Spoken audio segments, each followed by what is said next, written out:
Buenos días a todos, bienvenidos a un episodio más de Claves del Éxito.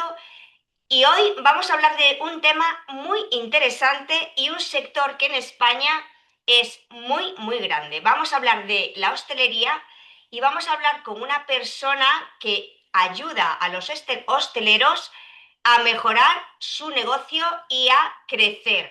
Buenos días, Sheila. Gracias por estar aquí.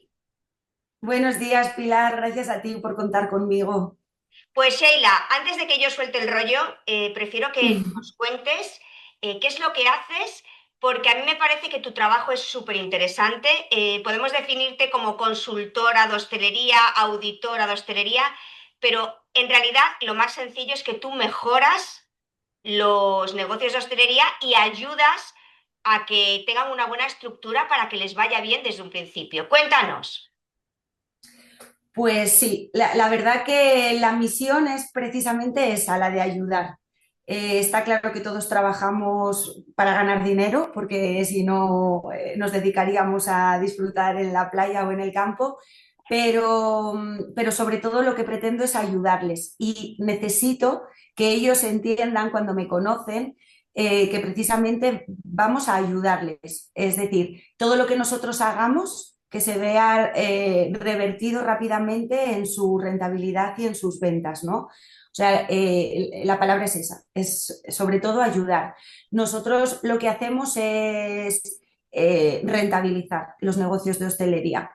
Los que ya son rentables, incluso rentabilizarles más, ¿no? Que muchas veces me encuentro con quien dice, no, si yo ya gano dinero, bueno, vale, ganas dinero, vamos a ver cuánto margen tienes y cuánto más podemos mejorar, a ordenar los procesos, a conseguir que el personal esté a gusto y se quede en las empresas y no tiren por la baja rápida o por irse de la empresa.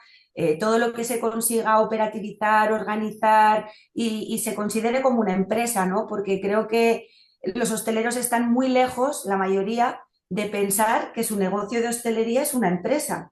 Entonces hay que tratarla como Efectivamente. tal Ujú. y yo lo que hago es enseñarles a entender su negocio como una empresa.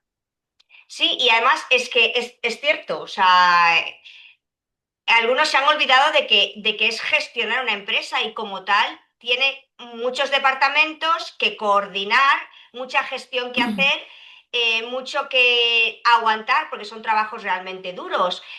Pero tú, Sheila, como fundadora de Gestia, no llegaste a la hostelería por casualidad, sino que tú procedes de otro mundo, entre comillas, y acabaste aquí porque realmente te encanta. Cuéntanos un poco cómo has llegado a esto. Llegué de casualidad. La hostelería siempre me gustó muchísimo y aprendí de ella desde lo más bajo, limpiando platos y cubiertos en el office, como runner llevando y trayendo y ayudando en cocina a picar verdurita porque estaba en la universidad. Entonces trabajaba pues los ratitos que tenías libres en discotecas, pasando muchísimo frío en Salamanca repartiendo flyers en la calle. O sea, un poco he pasado por todo, ¿no? Y yo creo que ahí está la clave, en que yo conozco lo más bajo de la hostelería. Y bueno, me dedicaba a otra cosa, estaba haciendo mis prácticas en periodismo, hice un máster sobre asesoría política y me dedicaba a la asesoría política y empresarial. Y bueno, bueno te comentaba un día, Pilar, que eso que dicen en los currículos no lo pongas todo. Depende para dónde vayas, pon un poco lo que más sentido tenga, ¿no? Pues yo en el currículum puse todo. Lo lancé por alguna plataforma de búsqueda de empleo y Restalia entendió todo lo que yo había hecho, que había hecho un poco de todo. Muy bien, Y sinceramente hoy en día me doy cuenta de que todo te lleva a todo, o sea, todo te ayuda para ser buen profesional en es lo que verdad. haces actualmente y todo te enseña. Entonces yo muchas veces pongo en práctica cosas, lecciones que aprendí en la asesoría política como de teleoperadora en Vodafone, que también estuve vendiendo Sí. móviles o dando clases a personas sobre informática, Excel, tal, y dices, jolín, es que muchas veces pongo en práctica cosas que aprendía en otros sectores que no tenía nada que ver con esto. Entonces, bueno, Restalia entendió, yo creo que mi perfil muy polivalente y también enfocado a la asesoría y a la hostelería, y empecé con ellos, ahí fue donde aprendí. Sí, me gusta mucho lo que dices, ¿no? De ese currículum polivalente, porque es verdad. O sea, muchas veces creemos que ese currículum que tú preparas, no, ay, tengo que quitar que he sido camarera, ¿no? O tengo que quitar que he sido dependienta, o tengo que quitar que he dado clases particulares a niños, o tengo que quitar que he limpiado una casa o lo que sea, ¿no? Y es verdad que en trabajos como este y en este sector lo que valoran es, yo creo que la capacidad de resolución de problemas, ¿no? Y la experiencia de la vida, ¿no? Porque estás tratando con gente. Una vez que Mm. tú entraste en este trabajo, que desarrollaste ahí una gran carrera, pero ¿qué es lo que tú te diste cuenta que no estaba funcionando en la hostelería y que tú podías mejorar? Primero y principalmente, creo que la clave me la dio ser cliente. Ujú, He sido siempre una persona que me ha gustado mucho salir en todos los sentidos, salir, comer fuera, viajar mucho, probar comidas. Yo en las cartas, la comida más rara que veía que no sabía lo que era, eso era lo que yo pedía. ujú, Entonces, ser cliente durante tantos años en todas las franjas del día, en todo tipo de restaurantes, en un montón de países, al final te hace ver las carencias. Pero además ya por defecto profesional de todos los años que estuve en Restalia aprendiendo cómo era el buen hacer, ¿no? ujú. Cómo teníamos que hacer las cosas, cómo debían de ser los procesos en los restaurantes, y bueno, y el sentido común, también, que yo creo que es lo primero que tenemos que aplicar en cualquier profesión del mundo. eh, Me hizo entender que había muchas carencias. Pero además, yo gestionaba un grupo de restaurantes de esta franquicia y veía cómo los franquiciados trabajaban sin descanso, estaban desesperados porque veían que todo lo que trabajaban en temporadas altas, por ejemplo, Semana Santa, verano, Sí. y decían, joder, es que llega a final de mes y no tengo casi para pagar el día uno a los empleados. Tengo que esperar al día 15. Me pasó en una ocasión, ya por mi cuenta, ya como consultora independiente, me pasó que un restaurante que estaba facturando 2 millones de euros al año cerraba en febrero y el 1 de marzo no podía pagar a sus empleados ¿Y cómo es porque no posible? había generado en febrero. No tenía una gestión, no tenía una organización, una administración, una previsión, unos presupuestos para contemplar que el 1 de marzo, aunque en febrero no habían trabajado, tenían que pagar los gastos fijos y a sus empleados. Entonces tenían que poner ellos dinero. Entonces te das cuenta de que no existe una gestión real y una previsión y una administración real, ¿no? Y bueno, me di cuenta con franquiciados, porque fue mi primera toma de contacto, fue con franquiciados a nivel de gestión. Y bueno, también cuando trabajabas los fines de semana y un fin de semana te decían, este fin de semana no vengas porque no tengo un duro, no sé qué voy a hacer con el restaurante, igual tengo que cerrar, pues también lo veías, ¿no? Es asombroso que me digas eso. O sea, y los que nos estén escuchando os dirán, no puede ser, si en las fiestas de mi pueblo, por ejemplo, aquí en Valencia recientemente, que han sido las fallas, pues se supone que es cuando más caja hacen, ¿no? La hostelería y la restauración en Valencia, ¿no? Y dices, no puede ser. O sea, entonces, ¿cómo es eso? Empezamos la entrevista hablando de gestionar un negocio, gestionar una empresa. Y ahora se me acaba de ocurrir una pregunta. ¿Tienen balance de la situación los restaurantes? No. Confunden el balance financiero que hace la gestoría con la cuenta de resultados del restaurante. Yo siempre les pongo un ejemplo muy claro. Yo vengo de Sí. estudiar filología hispánica y periodismo, o sea, Ujú, todo letras puras, estudiaba latín en el instituto. ujú. Y les digo, yo no sé hacer una cuenta financiera, no entiendo de impuestos, no entiendo. Sí. Lo que sí sé y todos podéis hacer, aunque no seáis unos eruditos en el tema, es hacer una cuenta de resultados. La Ujú, cuenta de resultados es la que llega, la operativa, la del restaurante, es la que llega hasta el EBITDA. El EBITDA es el beneficio de lo que te da a ganar o a Sí. perder el propio restaurante, es decir, con la actividad del restaurante. Entonces, ellos confunden con la que les hace la gestoría, que además pues la revisan al año o al trimestre, pero bueno, la gestoría les dice estás perdiendo, estás ganando, pero no ven si el restaurante es rentable realmente. ¿Conocen los gastos? Porque vamos a ver, o sea, es que lo que cuentas es increíble, ¿no? Pero realmente yo he conocido algún ejemplo, ¿no? De decir, bueno, pues hoy he facturado todo esto. Bueno, facturado, o sea, saco de la caja, saco de la caja lo del día y me lo llevo al banco. Y resulta que tengo así, ¿no? Un fajo de, bueno, ahora se cobra más en tarjeta que en efectivo, ¿no? Pero un fajo así de grande Sí. de dinero y yo voy y lo meto en la caja del banco. Pero antes voy a pasar por el centro comercial y voy a comprarme unas cositas y de paso voy a comprar comida para casa.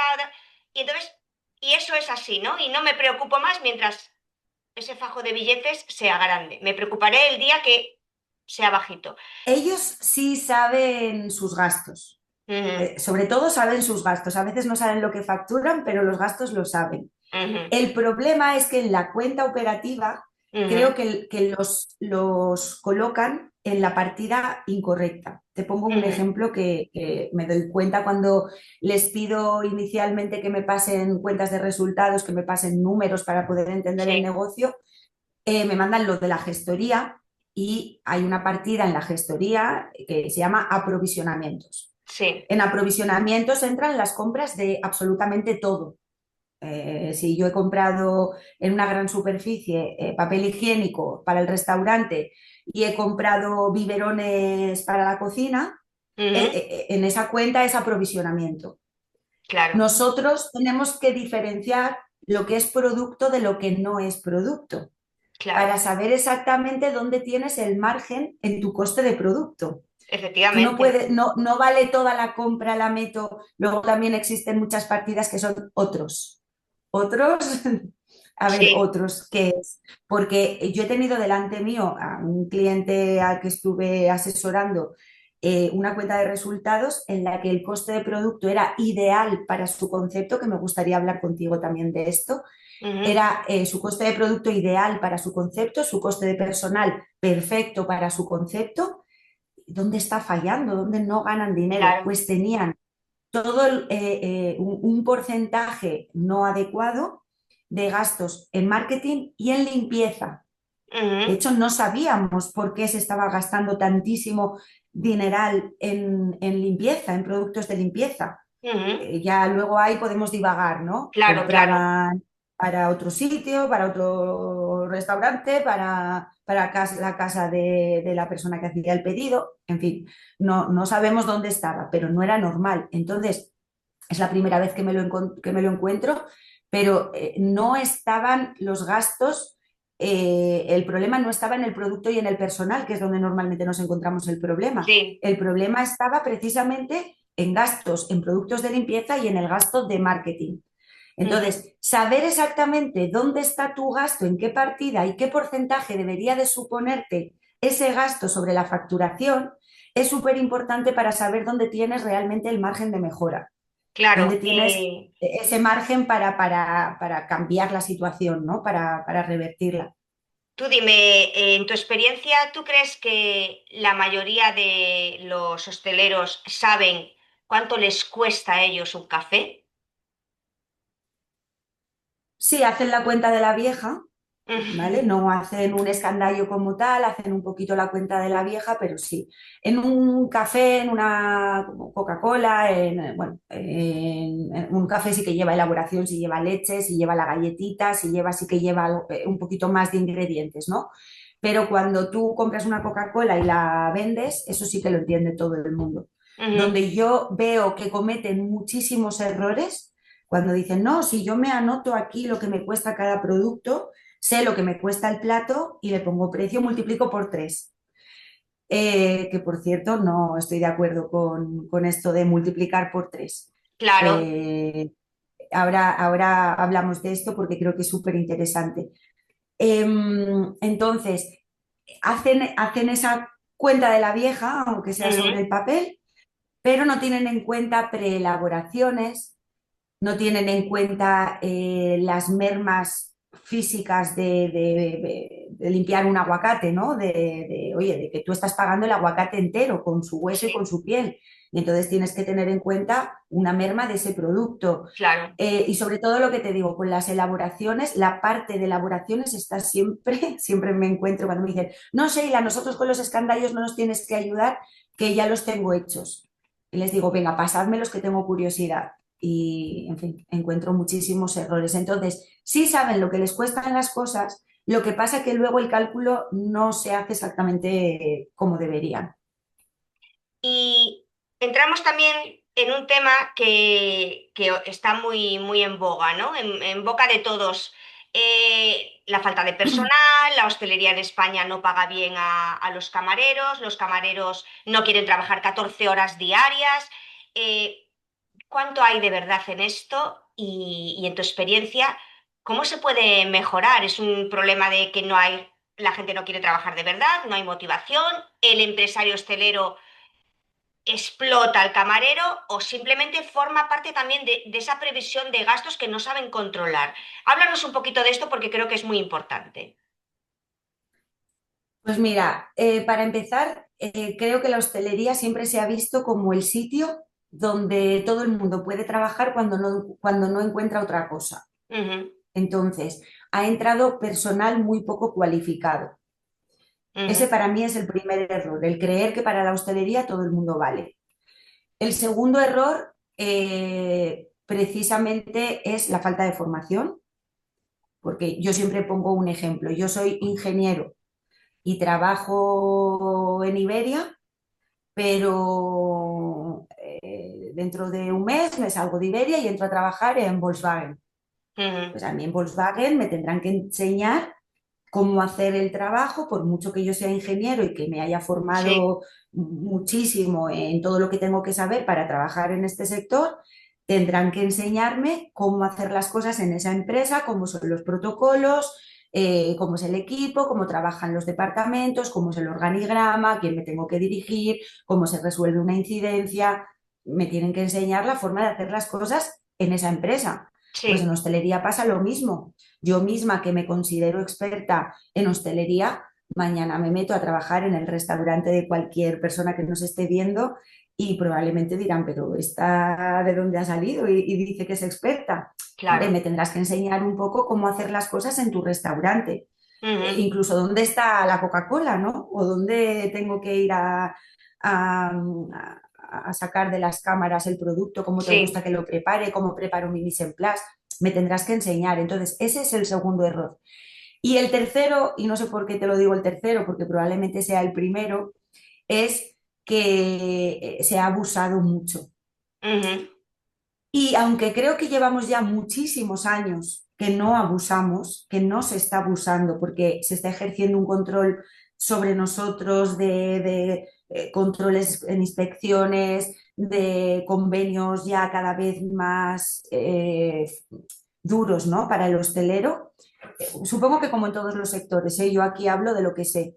Y se está ejerciendo tantísimo control y tantas normas y tanta represión un poco para el hostelero, ¿no? Con respecto al personal, que en cierto modo ujú, me tirarán piedras, pero voy a decir que creo que es positivo porque el empleado ya está entendiendo que se le está cuidando y ujú. si no lo entiende es porque tiene desconocimiento, porque realmente no se están dando cuenta de que realmente sí que se están poniendo mejores condiciones, se están cumpliendo los convenios, se están dando sus 2 días libres, cada vez más. No te voy a decir que en el 100% de los casos todavía falta mucho, Mm. pero es cierto que yo lo que me encuentro es que cada vez se les está cuidando no más ni menos como se merecen, ¿no? Como marca el convenio y como debe de ser.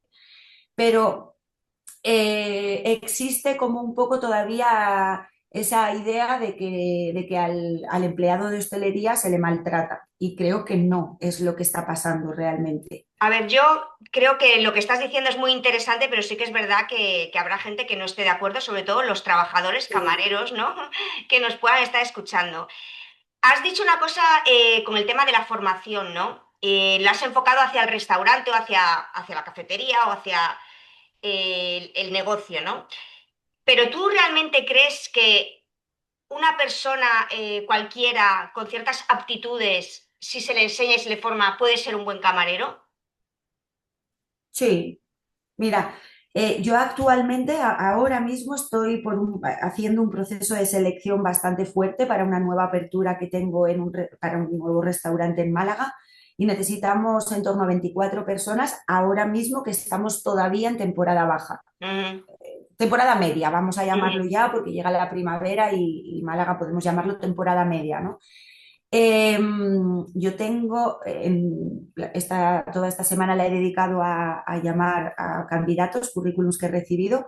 Tengo para la semana que viene 45 entrevistas. ujú, Todos me han confirmado el día, probablemente alguno, por lo que sea, no se presente. ujú, De esos 45 tengo que contratar ahora mismo 22 personas y probablemente pues alguno no esté de acuerdo con las condiciones que le planteo, por mucho que voy a cumplir el ujú. convenio y además estos propietarios, estos clientes míos, abogan muchísimo por la conciliación de los empleados y tal, y que se Sí, les va a ofrecer muy buenas condiciones y yo ahora mismo tengo 45 personas para entrevistar. Pongamos que vienen 40.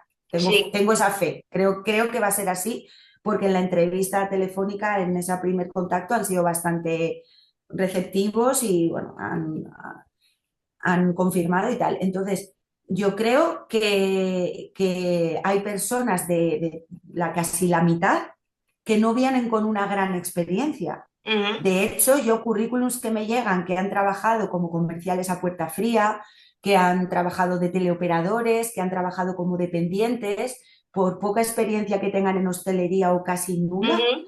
les conozco, les entrevisto. Hombre, para cocina sí necesito cocineros, Claro. necesito gente con formación y con algo de experiencia, perdón, pero para sala, yo gente que sepa vender, por supuesto que se le enseña. Ahora, eh, hago las entrevistas grupales. Dirás, Ujú, 45 entrevistas la semana que viene, imposible. Pues ujú, a los perfiles que tienen un perfil más profesional, que les veo que pueden encajar en un puesto más de encargados, a eso sí que les entrevisto individualmente, ujú. porque necesito dedicarles un poquito más de tiempo a explicarles todas las funciones que llevarían a cabo y tal. Pero en el caso del resto, les hago entrevistas grupales. Ujú. Primero y principalmente, no te voy a engañar porque son muchos y Claro, claro, claro. necesitamos agilizar el proceso, pero segundo, igual de importante, porque creo que ahí se ven mucho sus actitudes. Ujú, Mira, y esto es algo que he aprendido de cuando me hicieron a mí la entrevista siendo una niña para entrar de teleoperadora en Vodafone. Recuerdo que me hicieron una entrevista grupal, me hicieron vender un bolivic delante de todos mis compañeros de ahí saqué un poco la idea de que, vamos a ver, si ser camarero es ser vendedor, tienen claro. que vender, tienen que tener don de gentes, no tienen que tener demasiada vergüenza, tienen que ser gente extrovertida, gente simpática, y esto se ve en una entrevista grupal. Ujú, Entonces, ya te digo, en esa entrevista prácticamente no les pregunto por su experiencia. Yo les he concienciado mucho a mis clientes, a los que van a abrir el restaurante, que ya tienen uno, es su segunda apertura, les conciencio mucho de que no podemos contratar a los chicos una semana antes. claro. O sea, hay que presupuestar dentro de tu plan de inversión que hay 3 semanas que no vas a facturar y que tienes que tener una plantilla de 22 personas. Claro. Tenemos la suerte de tener el otro restaurante, entonces se van a formar la parte práctica en el otro restaurante. Claro, hay una cosa que ahora te estaba escuchando y se me estaba ocurriendo, ¿no? El tema de la rotación y el tema de los perfiles profesionales, ¿no? Y, a ver, yo cerca de mi casa tengo el típico bar de toda la vida que llevará como 40 o 50 años abierto y los camareros, excepto uno que va rotando, son los típicos señores de toda la vida que parecen familia del dueño y que forman un equipo y el restaurante, es una cafetería, restaurante, siempre tiene el mismo menú, abre a las mismas horas, o sea, funcionan como una rueda, ¿no? Como un equipo perfecto, ¿no? Y luego estoy pensando en el caso contrario, Starbucks franquiciado, donde que por cierto, Starbucks ha bajado bastante en España, quizás se nos ha ido un poco la moda, ¿no? Pero del típico restaurante Starbucks donde gente que he conocido que trabajaba allí, pues se quejaba mucho de lo miden todo, lo cuantifican todo, hay excesiva rotación de personal, o sea, no cuenta la persona camarera, o sea, da igual, porque hoy viene uno, luego viene otro y tal, ¿no? Yo, por ejemplo, yo ya no voy a Starbucks. Yo creo que fui al principio por la moda, ¿no? La curiosidad, pero yo prefiero ir al restaurante, a la cafetería que está al lado de mi casa, porque me siento como más en casa, ¿no? Entonces, son dos modelos de negocio distintos y desde tu punto de vista, ¿qué debemos o qué tú recomiendas? Porque supongo que, claro, tú conoces esto mejor que nadie. ¿Qué es bueno de uno? ¿Qué es bueno del otro? ¿Pueden coexistir sin problemas? ¿Es mejor ser tipo Starbucks? ¿Mejor ser...? No sé, háblame un poco del tema porque me parece que es el reflejo de la España actual, ¿no? A ver, por supuesto que ambos casos, ambos conceptos tienen su parte buena y su parte mala. Hablando del personal, si hablamos del personal, no desde el punto Mm, de vista del cliente, al final el punto de vista del cliente es tener un abanico de opciones y para gustos colores, ¿no? mm, Entonces, desde el punto de vista del cliente, yo creo que pueden tener éxito los dos modelos de negocio sin ninguna duda. mm, Por parte del empleado. Sí que es verdad que con la moda de las franquicias y del hacer las cosas bien, tal vez les estamos volviendo un poco locos con procesos. claro. Y es verdad que el hostelero de toda la vida que tú mencionas no trabajaba con tantos procesos y era un gran camarero y Ujú, las cosas funcionaban. ujú. El problema es la presión de la que te hablaba antes con respecto al personal, también Sí. sucede con respecto al producto y Ujú, sucede con respecto a los impuestos y sucede con respecto al precio de la luz. Entonces, lo que antes funcionaba hoy en día no puede funcionar, es ujú. imposible, porque antes apuntábamos en una libreta, Claro. apuntábamos incluso en la barra, había conceptos, ¿no?, antiguos que todavía hoy se mantienen, que apuntan la comanda en la barra, apuntaban O en una aquí, libreta o o en la aquí. cabeza, Sí. totalmente. El perfil del que nombras apunta en la cabeza, totalmente. Sí, sí, sí. ¿Qué pasa? La realidad es que lo facturábamos, o sea, lo declarábamos o no, Claro. ¿vale? Esto es un tema que, bueno, no hace falta profundizar porque todos lo sabemos. Mm, Entonces, antes valía todo y ganabas dinero. Ahora el problema es que toda esa presión, ese control antifraude, ese control con los empleados, esa subida del producto, de la luz, etcétera, etcétera, o procedimentas, gestionas, escandallas, presupuestas y haces todo esto, o estás abocado al fracaso ujú. prácticamente siempre. Incluso quienes tienen clientes, como se suele decir, por castigo, que Claro, están en una ubicación perfecta claro. y tienen clientes por castigo, incluso esos facturando, como tú decías, Mm, esto, dicen, no me da y yo cada vez lo veo más. La mayoría de mis clientes, no sé si es casualidad o el boca a boca o porque son quienes verdaderamente entienden la necesidad de alguien como yo ujú. para poner en orden su negocio, sí que es cierto que la mayoría de mis clientes han sido y son clientes que facturan bien. Y dirás, Mm, ¿qué es bien? Bueno, pues te hablo de 1 millón al año, 2 millones al año, 2,5 millones, incluso medio millón, ¿vale? 500.000 euros al año, te voy a poner como una facturación bien. Bien, todo depende de los gastos que tengas, ¿vale? Pero claro, bueno, vamos claro. a hablar de facturaciones ya que empiezan a ser un poco interesantes. Son ellos los que me están contratando, Sí. precisamente los que facturan. Los Ujú, que tienen clientes por castigo, porque están en una buena ubicación, porque tienen ya mucha fama, porque hacen un buen trabajo en redes sociales y entonces tienen clientes habitualmente, son esos los que más me están llamando. Porque al final cuando tú facturas esto, se te hace casi más complicado gestionar eso, sí, sí, ¿no? sí, sí. Ujú, Entonces, estábamos hablando sobre la hostelería convencional, se ha complicado mucho el no gestionar, se ha complicado ganar dinero sin gestionar. por muy buenísimos camareros que tengas de toda la vida. Al final hay que echar números porque si no, no salen. Nos pasa en la administración nuestra personal diaria, ¿no? Que Ujú. antes te salían los números con un sueldo medio sin demasiadas peripecias y hoy no nos da. Sheila, todo lo que estás diciendo es súper interesante, pero vamos a entrar un poquito más, vamos a bajar un poco más al lodo y dime, ¿qué medidas imprescindibles crees que necesita un restaurante ahora mismo para salir adelante? Me gusta que digas lo de bajar al lodo porque me gusta estar en el lodo, en los restaurantes. Hoy te he dicho, me he puesto muy guapa para ti, pero a mí Gracias. me gusta llegar a los restaurantes y vivirlos y estar con ellos y si tengo que entrar en mitad del servicio a ayudarles, también lo hago, o sea que me gusta. Pues mira, yo no les prometo un EBITDA X. O sea, Mm, yo no llego y te vendo, no me gusta ni publicitarme así, ¿no? Os prometemos un EBITDA del 15, del 20, del 25. No.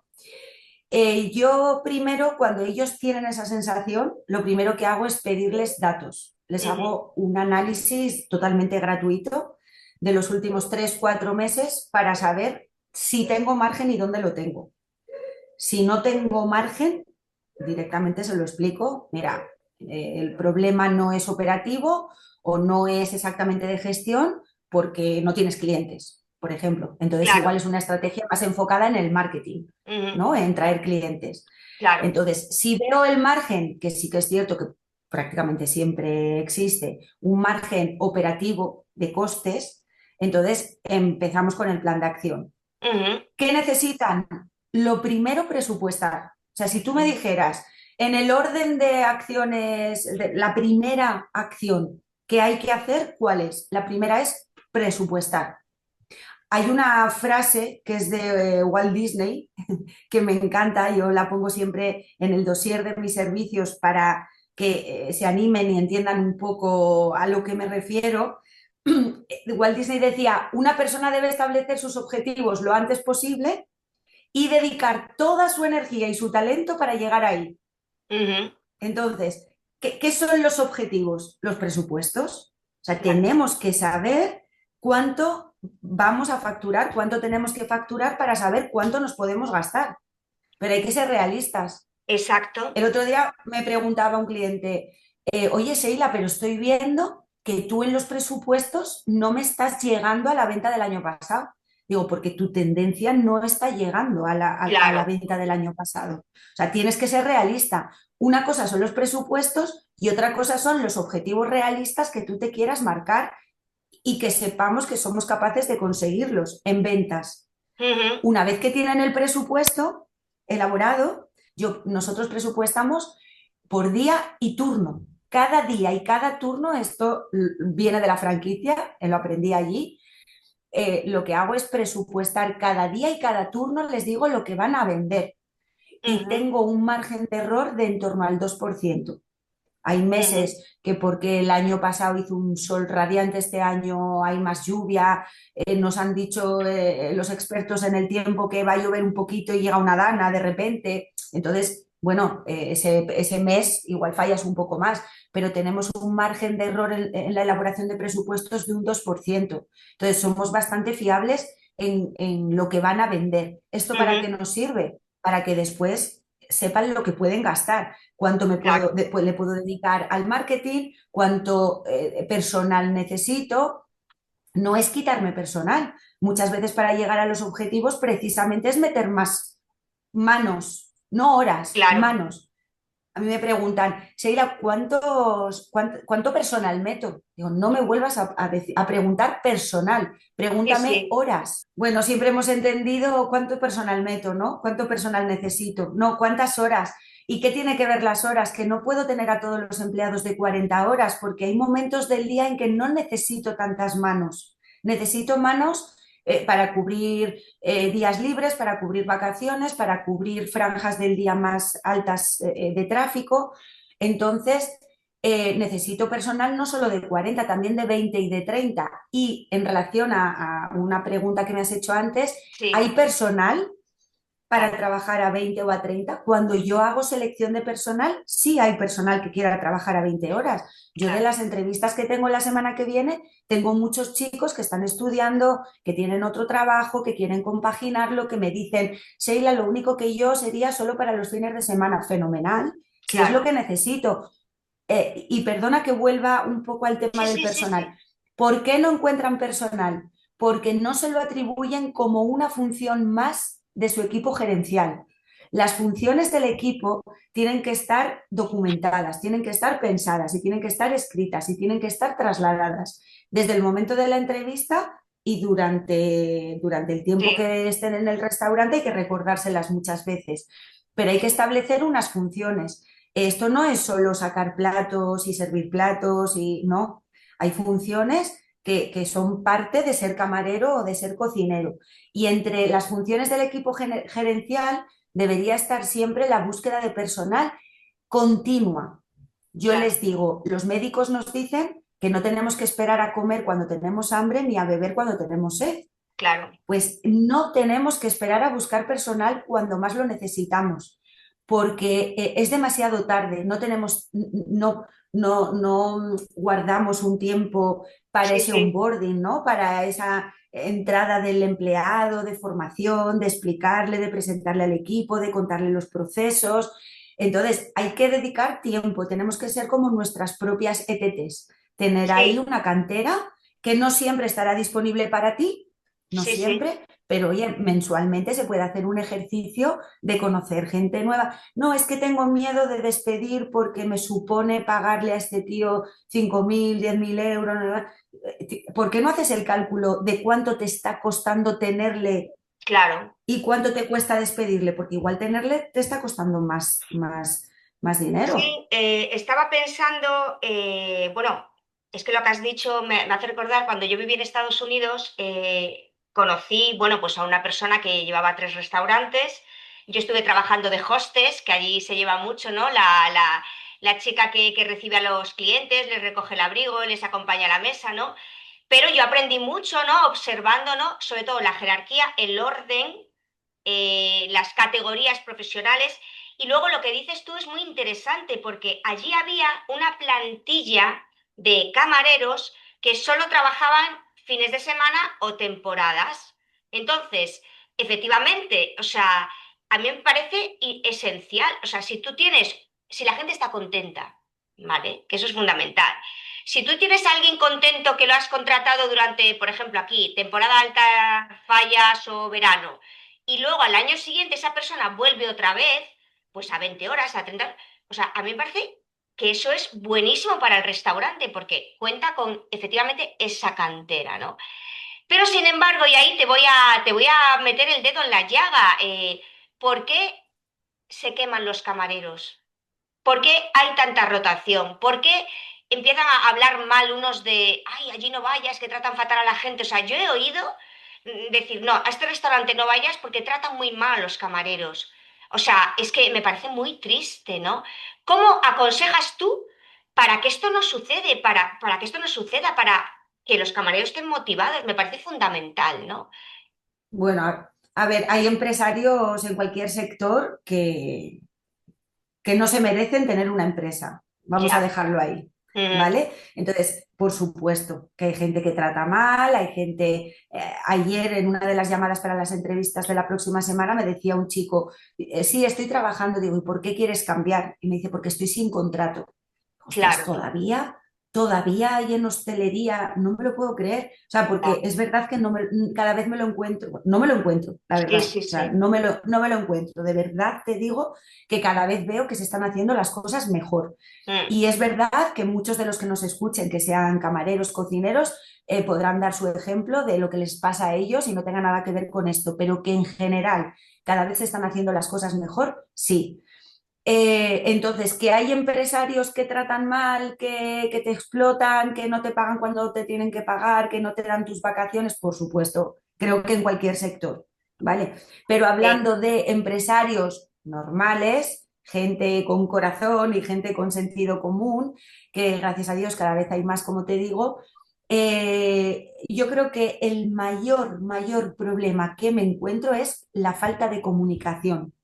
Ujú. Y no sé si como comunicóloga, como tú, que Sí, somos personas que hemos aprendido esto, eh, lo veo un problema muy grande, también creo que en cualquier sector, pero en el de la hostelería, que es en el que sí, yo estoy, lo veo muy a menudo. Entonces, ¿qué pasa si no hay comunicación? No hay un sentimiento de equipo, no hay un sentimiento de familia. Al final, pasamos más horas en el sí, trabajo que con los nuestros, que en casa. sí, Entonces, si durante esas horas no hay un sentimiento un poco de familia, de estar a gusto, de comunicación, está bien que les cuenten a los chicos cómo va el negocio, si estamos claro, llegando a los objetivos, darles la enhorabuena, premiarles, crear claro. planes de incentivos. No hace falta subir el sueldo como tal en la nómina, que también Ujú. en muchos casos, bueno, pagar bien a la gente hace que vayan a gusto a trabajar, que no haya tanta rotación, que no haya robos, porque muchas veces dicen, no, es que creo que tengo un camarero que se está llevando de la caja, no es que creo que tengo un cocinero que se lleva producto en las Ujú. bolsas de basura, ¿vale? No digo que se justifique, ni muchísimo menos. Y además, nosotros hacemos también un control, hacemos un análisis de lo que deberían haber gastado y lo que gastan. Eso se saca con Claro, el Produmix sí, sí, y sí, uniéndolo con el escandallo de los platos. Entonces, nosotros sabemos que teníamos que haber gastado 20.000 euros en producto y hemos gastado 25.000, pues hay 5.000 que o lo han tirado en merma y no lo han contabilizado, o han invitado a colegas a comer o se lo han llevado a su casa en forma de producto o en claro. forma de cash, ¿vale? En forma de Ujú. dinero. No lo justifico y eso hay que erradicarlo, Claro. pero también es cierto que yo creo que una persona que está a gusto en el trabajo, que quiere perdurar, mira, lo que hago, y eso lo hago yo directamente porque me encanta, es hacer dinámicas de grupo. Y Ujú. les enseño a los hosteleros, yo te decía el otro día, Pilar, que creo que me diferencio de las consultorías de toda la vida porque yo ejecuto. Es Ujú. decir, yo te hago el trabajo, pero te enseño cómo se hace para que luego puedas continuar. Sí. No soy una persona que me interese ni creo que me gratifica el hecho de sentirme indispensable en el Ujú. negocio. Ujú. Me es me enorgullece más ver que puse un restaurante en orden y después han sabido continuar mis pasos, ¿no? Y ya, bueno, pues dentro de un Claro. año hacen un cambio de carta más potente o quieren abrir un restaurante y me vuelven a llamar. Pero hago dinámicas de grupo y voy yo a hacerlas a los restaurantes, les enseño cómo se hacen para que luego lo tomen como parte de las funciones de la gerencia, de esas funciones que hablábamos, y en esas dinámicas se sienten súper a gusto.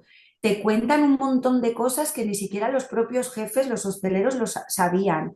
A Ujú. veces siento que en un par de sesiones con ellos conozco más a sus trabajadores que ellos mismos. Seguramente.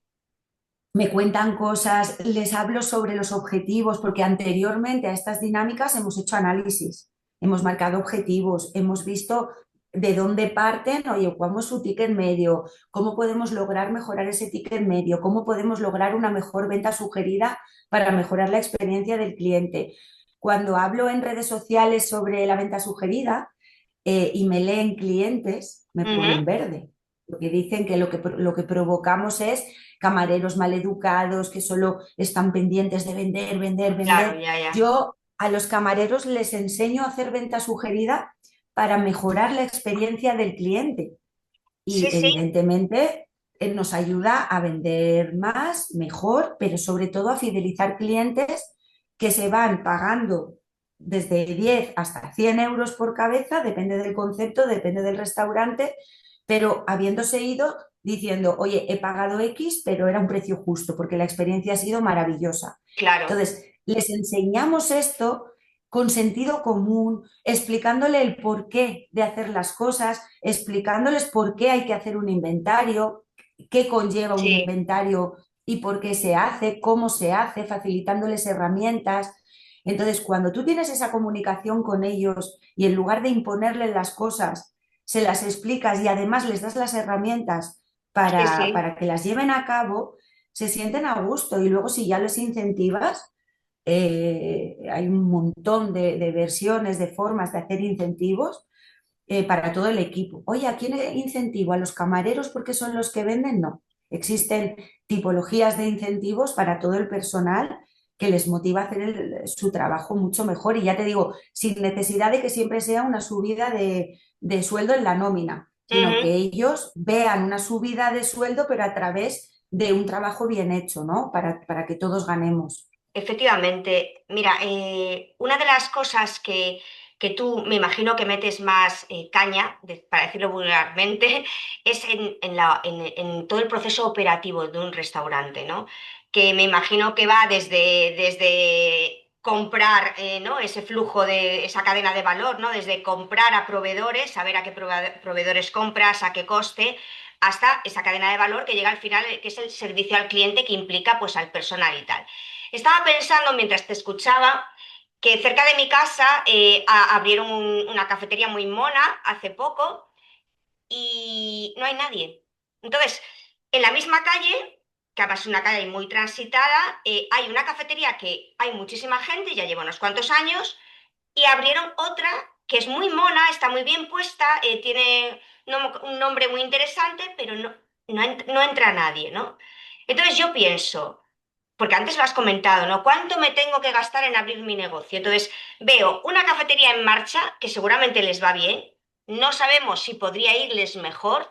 Ahí tendrías que llegar tú y analizar su operatividad, a ver, pero luego tenemos el caso de una que habrá gastado un dineral en ese local, porque está en una zona muy, muy céntrica, y no está entrando nadie. O sea, si tú tuvieras que atender a los dos casos, bueno, y sobre todo el caso de la apertura, ¿qué le dirías? ¿Qué es lo primero que trabajarías con ellos, ¿no? Antes de abrir o lanzarse a abrir y ponerse al lado de una que les está yendo bien, porque esto es algo la gente se gasta dinerales, a lo mejor todos sus ahorros en abrir una cafetería y resulta que no les sale. ¿Están al lado una de la otra? Sí, están ¿Al al lado? lado una de la otra en una calle muy céntrica. Una lleva años, le va muy bien, y la otra acaba de abrir y a lo mejor en falla sí que ha entrado alguien, pero no lo Te sé. preguntaba, te pregunto si están al lado, porque Ujú. cuando vas a abrir, siempre se ha dicho en cualquier concepto que lo primero es ubicación, lo segundo ubicación y lo Sí, tercero ubicación, ¿no?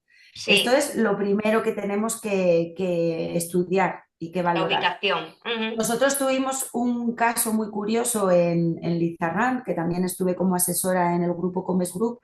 Tuvimos un caso muy curioso en Lizarrán, en la Alameda Principal en Málaga, que se llama Alameda Principal, será una de sus calles más principales. Una boca calle es la calle, ¿cómo se llama? La calle de la Feria. No me sale ahora el nombre. Bueno, ya me saldrá. Seguro que muchos de los que nos escuchan Los saben cómo se malagueños llama te lo esa calle. dirán. Sí, es la calle de la Feria, una de las calles principales de Málaga, es una perpendicular a la Alameda principal y nosotros teníamos un Lizarrán Gastro en Ujú. la salida del parking, o sea, Sí, ubicación inmejorable. Bueno, pues esa calle, esa acera de la misma calle, no funcionaba no solo el Lizarrán Gastro, no funcionaba ningún ninguno. restaurante de la acera de la derecha, Fíjate. ¿vale? La calle Larios era A la que la te calle quería Larios, decir. sí. Mm. La calle Larios, bueno, estaba frente a la calle Larios, o sea, la calle Larios está así, había que cruzar y teníamos el gastro en esta acera. Todos esos bares, restaurantes que había, continuamente tenían el cartel de se alquila, se traspasa, se vende, cerrado, no sé qué, y la acera de la izquierda estaba llena, petada, era la calle de paso, Increíble. o sea, la acera de paso, porque la calle era la misma.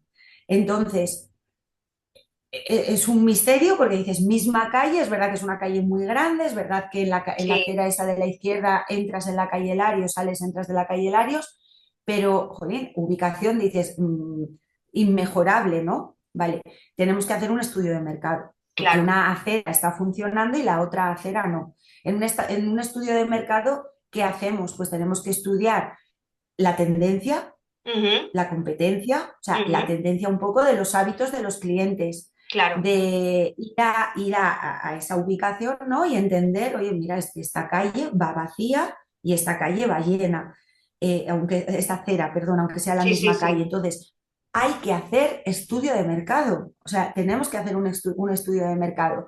Luego está, en el caso de las franquicias, no es que no se hubiese hecho ese estudio de mercado, es que muchas veces un franquiciado tiene ese local porque lo ha heredado, es de su claro, claro, familia y le dice a la franquicia, mira, que no quiero estudios, que el local es este porque no tengo otro, claro, ¿vale? Entonces, bueno, muchas veces, mira, cuando van a abrir un restaurante y les pido que documentemos el concepto, venga, vamos a escribir sobre nuestro concepto, nuestros mm, valores, nuestra misión, nuestra visión, sí, vamos a hacer un DAFO, un debilidades, amenazas, fortalezas y oportunidades, vamos a estudiar las tendencias, vamos a estudiar la competencia. Cuando hacemos todo este sí, trabajo previo de documentar un poco todas las ideas que tenemos en la cabeza, cuál va a ser la oferta gastronómica y por qué.